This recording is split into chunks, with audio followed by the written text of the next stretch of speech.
Before we begin this video, I want you to imagine this very simple scenario. Your party is making their way through the streets of a very important part of the city, when suddenly their pants fall in front of all the nobles strolling around. The important MacGuffin they were carrying is gone, along with the money they collected for the orphans in the slums. In their places are now the jewelry nearby nobles were wearing. And so, in but a couple of seconds, your party went from being an honorable group of adventurers to becoming a party of kleptomaniac Izubunists, now making their way to the city's dungeons, all thanks to this little guy. There are many myths as to how the Quicklings came to be, and honestly, you should just pick the one you like best. Most of them round down to them being a group of Fey dwellers who, by some fault of their own or not, got cursed into being high on speed for the rest of their short lives. According to the 5th edition lore, Quicklings used to be a lazy race of Fey, which majorly pissed off the Queen of Air and Darkness. In retaliation for this insolence, the Queen cast a curse upon them that reduced them in size and accelerated their internal clocks to give them a taste of what it feels like to snort coffee powder mixed with ecstasy, which in turn also severely shortened their lifespan to a mere 15 years. And then you have the 4th edition Quicklings, which honestly are just edgy, but whatever floats your boat, I guess. Before we introduce these hyperactive Fey dwellers into our games, we need to understand what goes on through their minds, how they see the world. Being in a constant state of a caffeine rush, they are, quite literally, unable to stay still for more than 10 seconds. Here's a short passage from the 5th edition description that may put things into perspective. The mortal realm is a ponderous place to a quickling's eye. A hurricane creeps gradually across the sky. A torrent of rain drifts earthward like lazy snowflakes. Lightning crawls in a meandering path from cloud to cloud. The slow and boring world seems to be populated by torpid creatures whose deep, mooing speech lacks meaning.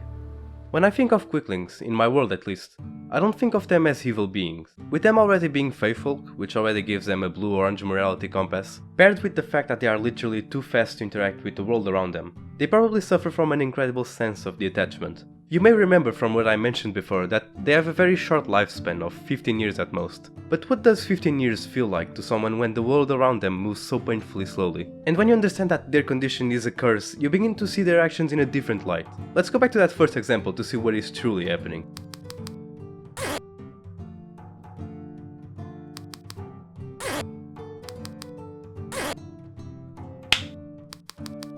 We also need to keep in mind that quicklings would much rather inconvenience a creature than just outright murder them, unless you're using the edgy 4th edition version. And listen, if restraining yourself from committing first-degree murder is enough of a line for us to not judge Batman as the corrupt and evil man he is, then it's enough of a line for quicklings to not be considered evil. Now, when it comes to its stat block, if I'm being honest, it's quite disappointing. For a creature that lives in a time frame of its own, it lacks a lot in evasion. Although it has a movement speed of 120 feet, its only outstanding abilities are evasion, blurred movement, and the ability to strike 3 times in one turn. If you don't understand why that's ridiculous, please refer to the short passage I just read a while ago.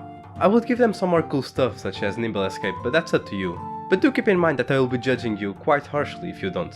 I'm honestly quite okay with giving them all of these evasive abilities due to the way I personally think they are meant to be used.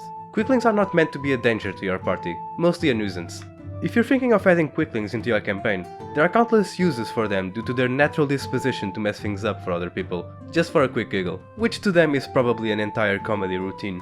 They are usually assigned tasks such as scouting, spying, and sabotaging by other more powerful evil Fey, druids, or whoever else you might feel is suitable for giving them orders, and so you can just easily transfer the heavy eating to other more bulkier creatures. Quicklings are only gonna be seriously bothering martial classes when it comes to straight up combat, and even then one good hit is probably gonna take care of them. I would love to hear what you would do, or maybe what you have already done with quicklings on your own campaign, so please let me know.